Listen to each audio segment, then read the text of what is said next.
Bonjour à tous, bienvenue dans l'autre direct, un autre direct spécial. On a quitté un petit peu notre cave pour venir au soleil avec Fabrice Eboué. Fabrice, bonjour. Salut Flo.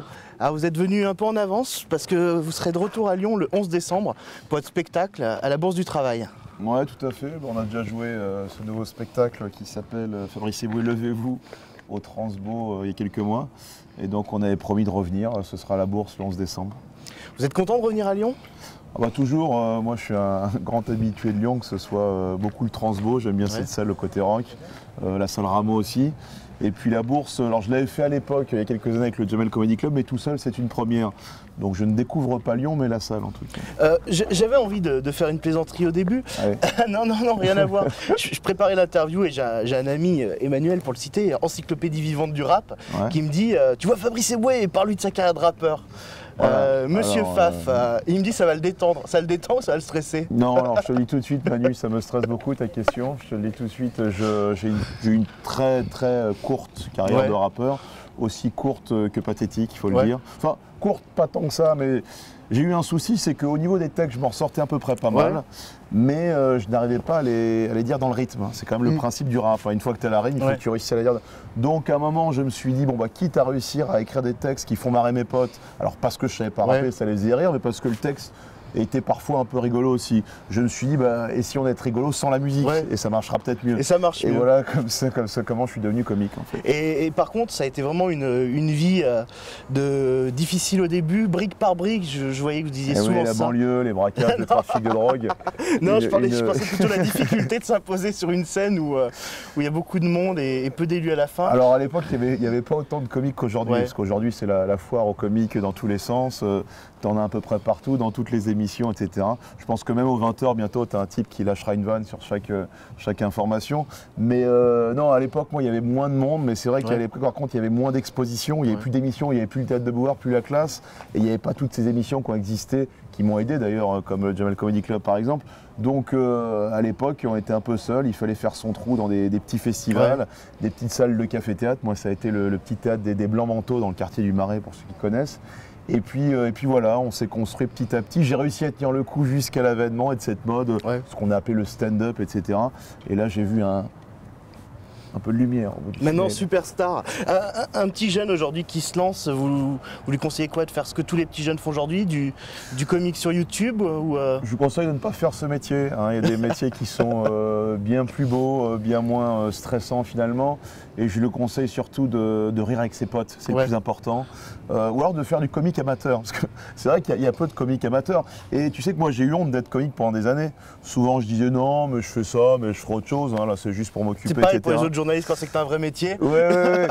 Tant que tu n'as pas finalement, tant que tu n'es pas intermittent, que tu t'es caché, que tu ne peux pas justifier que c'est un métier, tu as tendance à jouer une carte avec un peu de recul. Non, mais c'est juste pour me marrer un petit peu, mais c'est pas un métier en soi, quoi.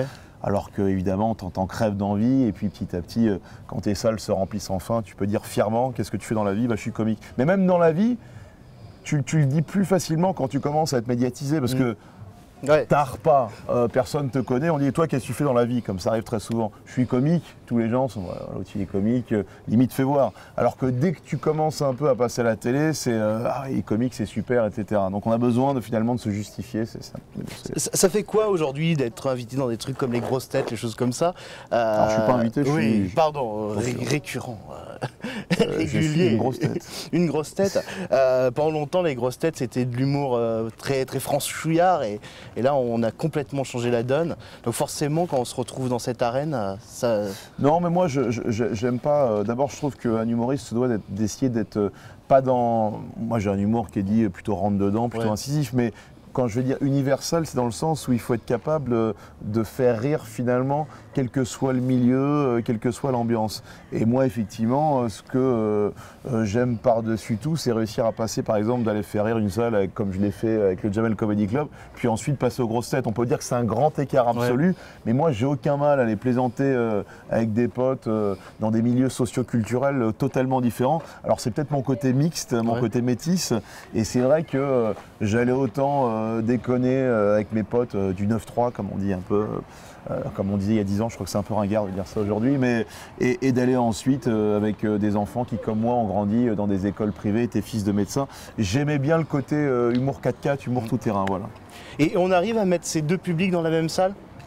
Mais oui, c'est ce qui va se passer à Lyon. C'est ce qui va se passer à la Bourse à Lyon, allez-y, vous verrez. Moi je dis souvent qu'on commence à peu près à fonctionner dans ce métier, en tout cas quand on a un public qui nous ressemble.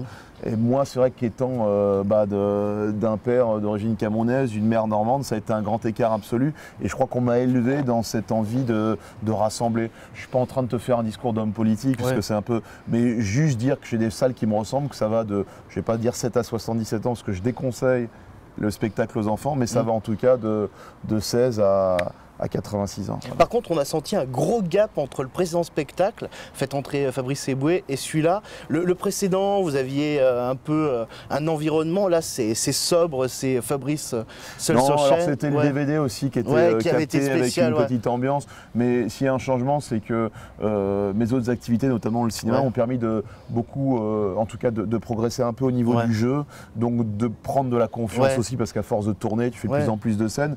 Et donc, il est plus physique, j'ai l'impression. Il est beaucoup plus physique. Je pense qu'il y a eu un progrès en tout cas en termes de comédie. Enfin, j'espère. Le public me le dira, mais je prends beaucoup plus de plaisir à jouer ce spectacle en tout cas. On sent que c'est un spectacle qui finit limite en sueur.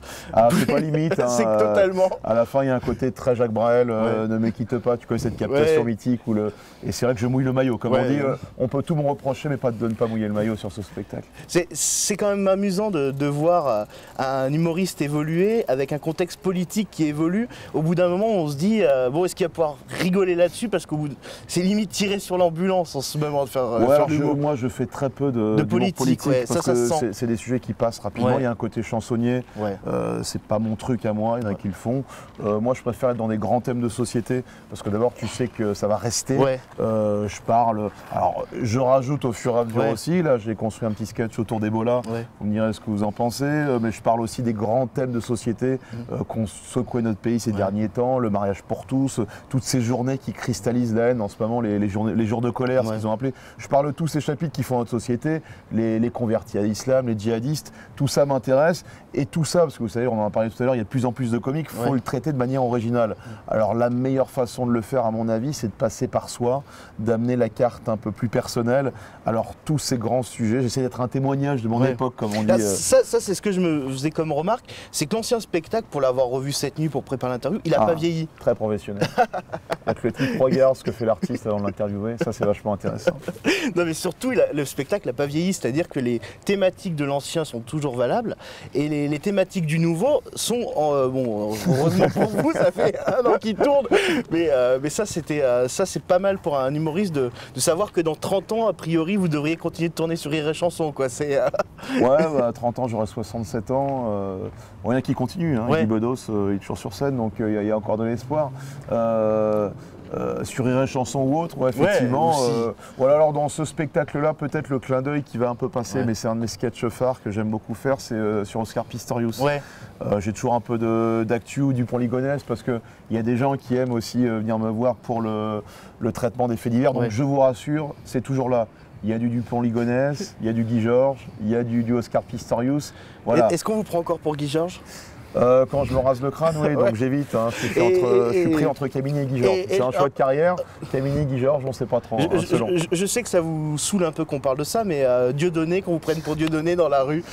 Non, mais alors ça c'est quand je commençais, effectivement. Là je commence quand même à avoir eu pas mal de passages télévisés. Donc c'est fini. Donc ça commence à passer. Oui, j'avais toute une blague là-dessus. J'ai une question, on est entre nous. Mais laisse jamais répondre à mes questions. Oui, parce que je parle trop. C'est une histoire de rythme, ou alors ça fait partie de ces journalistes qui voulaient être un peu tu veux que je t'invite à interview Non, pas du tout, il n'y a pas de souci. J'ai un ego déjà surdimensionné comme ça. Tu en es où toi de ta carrière de journaliste? C'est quelque chose que je suis content de faire Fabrice Eboué aujourd'hui. D'accord, donc c'est de l'enthousiasme. C'est de l'enthousiasme, donc ça va, tout se passe bien. Tout se passe bien, non, je suis content. Et 10 minutes, ça va être trop court. Voilà. Mais tant mieux pour vous, sinon on y est encore ce soir.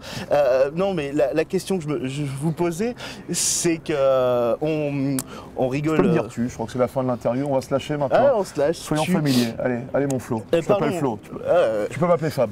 Alors là, on nage maintenant, on est dans le grand n'importe quoi. On est intime. On est dans le tutoiement. Il va m'appeler Fab, je vais l'appeler Flo. C'est parti. Allez, on ose des questions plus intimes peut-être. On pose des questions plus intimes. Deux films, réalisateurs. Ouais. On mettra un petit jingle cinéma d'auteur derrière. N'hésite pas à dire réal, hein. Là on est dans la familiarité absolue. Hein. Allez hop. Deux gros thèmes assez forts qui ont quand même pas mal soulevé des petites questions. C'est pas mal d'arriver à faire réfléchir sur des questions comme ça, sur des sujets un peu tabous en France comme l'esclavagisme, la France-Afrique. Tu commences à penser au troisième film ? Ouais, il faut que ça mûrisse un petit peu. Mais j'ai envie de sortir un peu des sujets pour lesquels on me connaît, les rapports entre les communautés, le côté identitaire. D'ailleurs, parce qu'il y en a beaucoup qui commencent à le faire maintenant. Puis je crois qu'il faut essayer de se renouveler, comme on dit. La science-fiction Ouais, bien sûr. J'ai tout un film d'anticipation futuriste autour de la télétransportation où la SNCF et Air France feraient faillite, puisqu'évidemment on n'aura plus besoin des moyens de locomotion actuels. Non, mais je vais essayer de trouver des sujets peut-être un peu différents. Là, je suis sur le spectacle et j'ai envie aussi, on parle de se renouveler, de monter sur scène, mais à plusieurs. Parce que finalement, ça permet aussi d'amener d'autres sujets, d'autres ambiances. Donc, tu te verrais faire comme Jamel, ce que Jamel a fait avec toi aujourd'hui, faire la même chose avec d'autres personnes ? Transmettre un petit peu, arriver à mettre des gens en avant encore plus? Moi quand je bosse avec d'autres personnes, ou alors entre guillemets les mettre en avant, mais aujourd'hui tu fais cette interview, il faut le dire, il y a Claudia Tagbo qui joue ce soir à la Bourse. Alors évidemment quand vous verrez l'interview, ce sera déjà passé, hein. N'y allez pas le soir, ça ne servira à rien. Peut-être le mien si ça passe le 11 décembre, mais Claudia, ce sera passé. Mais par exemple, je collabore et j'écris ces spectacles. Donc voilà, c'est ma façon aussi à moi de... J'aime bien travailler avec les autres parce que le bonheur que tu as à être sur scène, il est complètement différent quand tu es dans le public et que tu vois quelque chose que tu as écrit mais prendre forme et fonctionner aussi. Donc voilà, après faire une troupe, peut-être pas, mais en écrivant une pièce pour plusieurs, forcément, ça formera une troupe éphémère, mais c'est une façon de le faire aussi. Parce que ton avenir, tu l'imagines là, là on va partir vraiment on va aller plus profond. Inception, tu vas avoir 40 ans bientôt. Tu vois les choses comment maintenant? La Syrie, moi je prépare un petit voyage en Syrie là, voilà. Mais on aimerait bien que tu sois là quand même le 11 décembre à Lyon. Oui, évidemment, je viens le 11 décembre à Lyon et puis après, voilà, je suis en train de partir sur d'autres choses. Bon, non, mais je l'imagine comment? Tant que je peux écrire, moi, parce que c'est ma principale, c'est ce que je préfère faire. Évidemment, la scène, j'adore ça. Tant que je pourrais monter, que j'aurais... Tant qu'on dit, tant que Dieu me prête vie, j'essaierai de monter sur scène et de donner du plaisir, notamment au public lyonnais, au public de la Bourse. Ça sera en tout cas au mois de décembre. Et tu seras là, j'espère. Avec plaisir. Voilà. C'est juste... le caméraman aussi, parce que c'est toujours cette tâche ingrate, on ne le voit pas. Il est magnifique. Je préfère Thomas, je vais l'appeler Tom, puisqu'on est dans du flow, du fab, on va l'appeler Tom. Et bien Tom, vous ne le voyez pas derrière cette caméra, mesdames ou messieurs, soyons 2014. Vous ne le voyez pas. Je peux vous dire, c'est un beau gosse, c'est quelque chose. Toujours là avec nous, Thomas. On voit beaucoup Flo qui est magnifique en avant, hein, mais physiquement, Tom, il est magnifique. Et j'espère qu'un jour, dans cette émission, il osera passer devant et montrer ce physique avantageux. Voilà, il fallait le dire dans cette émission et c'est moi qui l'ai fait, j'en suis assez fier. Oh, écoute, Thomas, viens avec nous pour finir cette émission si tu peux. Je pourrais pas faire non, mais Thomas nous explique qu'il ne peut pas venir. Donc, c'est toujours cette humilité du caméraman. Abnégation. Ouais, c'est fantastique. Jusqu'au bout, rester dans l'ombre. Il va se donner pour les autres. Il va s'offrir pour les autres, c'est fantastique, mon Tom. Et c'est quand même dommage de venir à Lyon après le 8 décembre. Tu rates vraiment le seul moment où Lyon est intéressant. Ouais, la fête des Lumières, c'est ça, c'est ce dont tu veux me parler. Ouais, mais non, on n'aurait pas parti sur les clichés. J'ai été souvent invité à cette... Mais si, je ne sais pas, non, je dois avoir une date avant, c'est le problème, c'est qu'on enchaîne souvent. Mais je viendrai à Lyon. Le cadre est magnifique, chaque fois que je viens, j'ai de la chance, il fait beau. Là, mon attaché de presse me dit on va faire cette interview au bord du Rhône, c'est fantastique. Je lui dis tu n'y connais rien, justement, c'est la Saône, parce que j'ai une connaissance de Lyon très accrue, très pointilleuse. Donc je lui dis ce n'est pas le Rhône, c'est la Saône. Et c'est toujours ce cadre idyllique, bucolique, avec ces merveilleux caméramans. Merci Lyon, merci Flo. Merci Fab. On se voit tous le 11 décembre à la Bourse, ça va être... un moment, une parenthèse enchantée, voilà. Merci à tous. En tout cas, on s'en souviendra de cette émission. Et puis avec plaisir, tu reviens quand tu veux chez nous. Merci les gars. À bientôt, merci.